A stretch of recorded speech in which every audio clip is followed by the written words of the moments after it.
이명박 정부 시절 4대강 사업을 하면서 만든 16개 보호 가운데 금강과 영산강 유역의 보호 5곳에 대한 처리 방안이 오늘 발표됐습니다.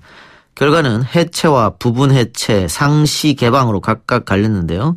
위원회는 경제성과 환경성 등을 종합적으로 평가해 내린 결정이라고 설명했습니다만 해당 자치단체와 농민들 사이에서는 반대 목소리도 나오고 있는 실정입니다. 환경부 4대강 조사평가위원회 수리수문분과위원장인 인제대 박재현 교수 연결해서 이야기 나눠보겠습니다. 교수님. 예, 안녕하십니까? 예. 자, 5개 보호 가운데 2개는 해체, 1개는 부분 해체, 나머지 2개는 상시 개방 결정. 각각 다른 방식이 나왔는데요. 왜 이렇게 나왔는지 설명 좀 해주시죠. 지금 그 2개의 보호, 그러니까 세종보호와 축산보호는 해체로 결정을 냈고요. 예. 공주보 같은 경우에는 부분 해체, 그리고 백제보호와 성촌보는 상시 개방 이렇게 결정을 냈습니다. 예. 지금 그 해체라는 것은 보를 없앤다라는 의미를 가지고 있고요. 예. 그냥 부분 해체라는 것은 일부 공도교로 쓰고 있는 부분을 살려둔 채로 나머지 보호 부분만 제거하겠다라는 그런 의미를 가지고 있고요. 예. 상시 개방은 일단은 수문을 완전히 열어서 어떠한 변화가 있는지 좀 더 살펴보는 것이 좋겠다는 거고, 지금 현재로는 해체 정도까지의 경제성이 나오는 걸로 나오지가 않으니까 일단은 개방 상태로 두는 것이 좋겠다. 그 정도로 결정을 했다 보시면 될 것 같습니다. 예. 그러니까는 이명박 정부 때 어쨌든 많은 돈을 들여서 지었는데 또 많은 돈을 지어서 해체할 필요 있느냐 이런 지적도 있었어요. 근데 이렇게 해체 그리고 부분 해체 상시 개방한 것은 결국 가장 중요한 것은 수질과 생태 개선 효과가 있을 테고요. 예. 그리고 또 방금 얘기하신 대로 얼마만큼의 편익 또 금전적으로 문제가 있냐 이런 거 다 파악해서 결정을 내렸었다는 거죠. 그렇습니다. 예. 예. 혹시 결정이 이 이후에 번복될 수도 있습니까? 원래는 그 전에 이 결정이 났었어야 되잖아요. 예. 아마 번복될 가능성은 좀 없지 않을까, 크지 않을 것 같다.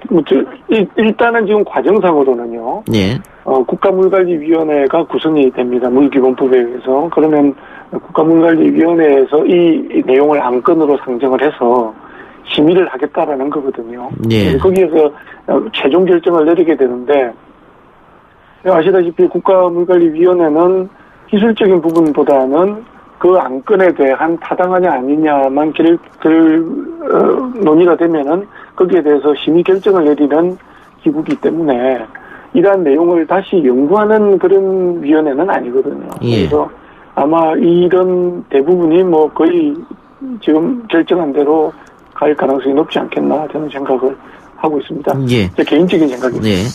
애초에 이명박 정부가 4대강 사업하면서 가뭄 해소도 되고 홍수 대비 또 수질도 좋아진다 여러 가지 긍정적인 이야기를 하면서 만들었는데 지금 조사를 해보시니까는 어떻습니까 사실은?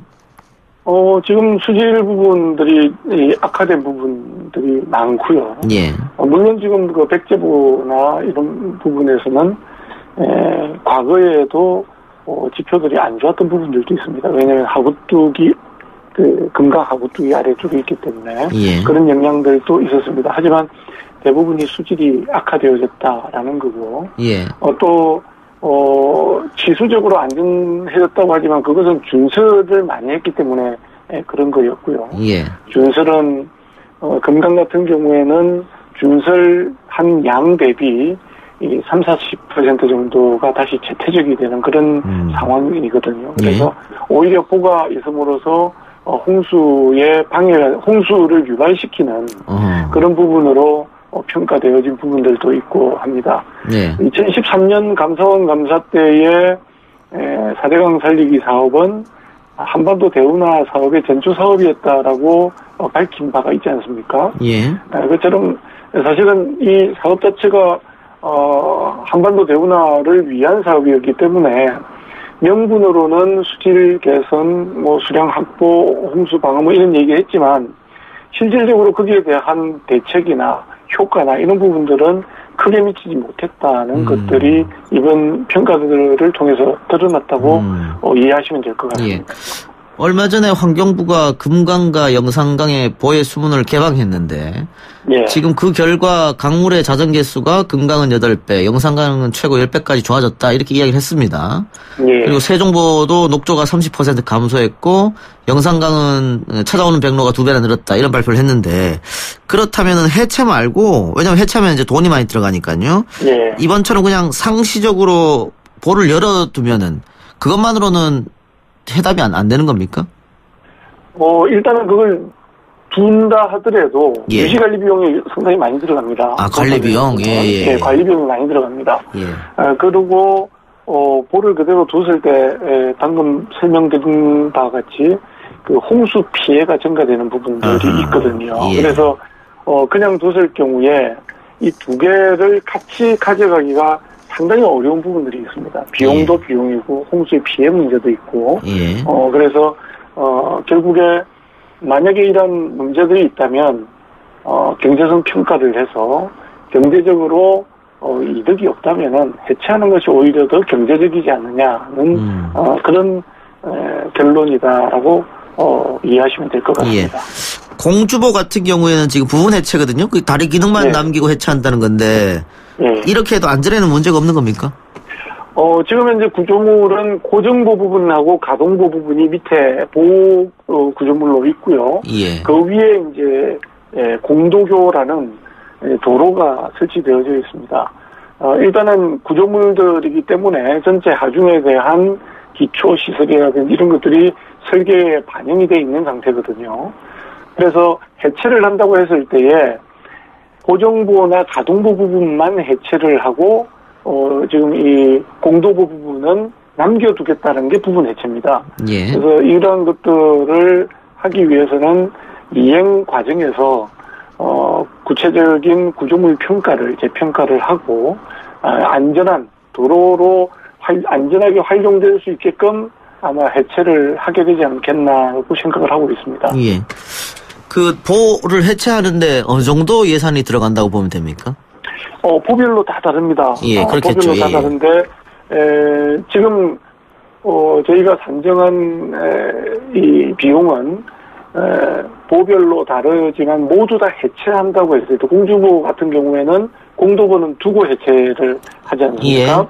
예. 거기에 대한 별도의 예산은 산정이 되지 않았는데 전체적으로 했을 때에 작게 들어가는 거는 한 200억 정도, 많이 들어가는 경우는 500 몇십억, 600억 가까운 비용이 들어가는 걸로 보별로 돼 있는데 사실은 철거 비용도 상당히 많이 이 평가에서 보수적으로 잡았던 걸로 이해를 하고 있습니다. 어느 정도로 잡혔냐면은 보호 건설 비용의 80% 정도를 보호 해체 비용으로 산정을 한 걸로 제가 알고 있거든요. 예. 그래서 거기에 대한 거는 여러 기관들에서 제시했던 내용들이 액수 차이가 조금 나섰습니다. 그래서 그런 부분들을 가능하면 좀 더 보수적으로 잡아주는 것이 이 국민 설득에 도움이 되지 않겠냐 해서 그렇게 잡았는데 실제로 그만큼이 들어갈 건지 아니면 그것보다 덜 들어갈 건지 그거는 이행 계획을 수립하는 과정에서 금액이 결정되지 않겠나 그렇게 생각을 하고 있습니다. 그럼 뭐 자세한 것은 좀 이행해봐야 알겠습니다만 지금 대충 200억, 600억 정도 그러면은 그 이상은 넘어서지는 않을 걸로 생각을 하고 알겠습니다. 있습니다. 예. 네. 그러면은 볼을 그냥 뒀을 때 그 1년에 들어가는 관리 비용은 어느 정도 됩니까? 관리 비용은 저희가 산정한 게 보호 건설 비용의 3% 정도 들어가는 걸로 계산을 했습니다. 예. 거기에는 이제 운영비도 들어가고요. 예. 여러 가지 하자가 발생했을 때 지금까지는 하자 보수 기간이었기 때문에 건설사들에서 하자 보수를 해왔는데 실제로 이제 거기에서도 여러 가지 하자가 발생할 수 있거든요. 보수해야 될 부분들이 생기기 때문에 예. 그런 부분들 이런 것들을 포함해서 매년 3% 정도 들어가는 걸로 그렇게 3%면 금액으로는 어느 정도죠? 금액으로는 보호 건설 비용에 따라서 달라지기 때문에 예. 보별로는 차이가 있다고 생각하시면 될 것 같습니다. 건설 당시 보호 하나당 평균 한 2천억 원 정도 들어가지 않았었나요? 그렇지는 않습니다. 이게 2천억이라고 하는 것은 거기에 볼을 건설하고 그 주변에 준설도 하고 주변에 친수공간도 만들고 하는 그런 비용들이 없기 때문에 그렇고요. 지금 여기에서 산정한 것은 보건설에만 들어간 비용이라고 보시면 됩니다. 예, 훨씬 낮게 되겠네요. 예, 어쨌든 작습니다. 매년 3% 정도 그 금액에. 알겠습니다. 지금 그 일부 지역에서는 해체 반대 운동도 있다고 하는데 그 이유는 뭡니까? 지금 그 금강공주보 같은 경우가 반대 운동을 한 걸로 알고 있는데요. 예. 저도 그 지역에 살지 않아서 정확한 내용들은 언론을 통해서 아는 정도입니다. 근데 이제 거기에서 나오는 이슈들에 의하면 공주보 같은 경우에는 크게 공도교 문제하고요.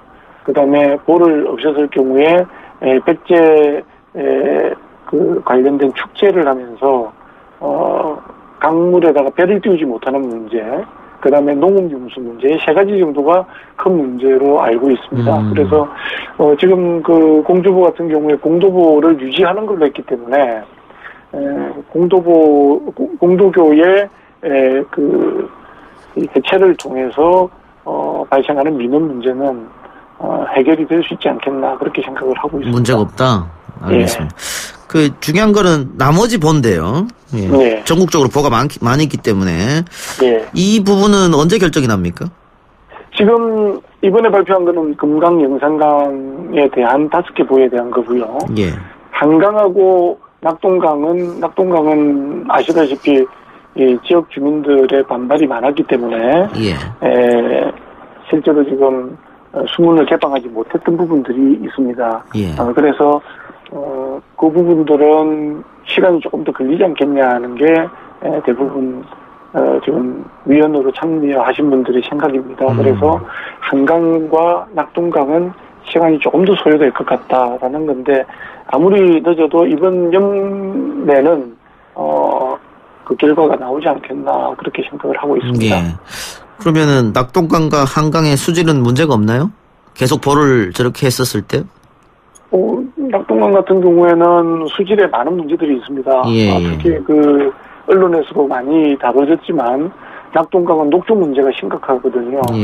그래서 심각한 부분들이 이 타 수계와는 다르게 낙동강은 낙동강 강물을 식수로 사용을 하고 있습니다.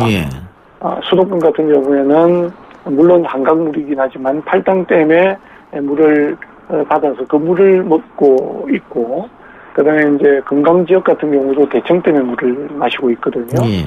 그리고 영산강 같은 경우에도 영산강에 있는 댐은 농업용수로 모두 사용이 되기 때문에, 성진강에 있는 주암댐에서 물을 가져다 습니다. 근데 낙동강 같은 경우는, 낙동강 본류수를 그대로 마시고 있기 때문에, 그런 부분들에 대한 심각성은, 매우 크다고 볼 수가 있고요. 그러다 보니까, 최근에 4대강 사업을 했음에도 불구하고 대구에서 지소를 이전하겠다는 얘기도 나오고 있고 또 부산과 경남의 물 문제가 계속해서 갈등 관계를 가지고 있고 울산도 계속해서 먹는 물 문제에 대한 갈등 문제를 이야기하고 있거든요.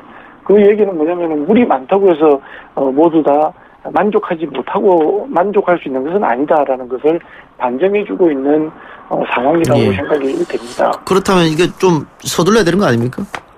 서둘러야 되는데 워낙 지역에서 평가할 수 있는 방법들을 계속 맡고 계시니까 시간이 좀 더 걸리고 있는 부분들이지 않겠냐는 생각이 듭니다. 알겠습니다. 교수님 오늘 말씀 여기까지 듣겠습니다.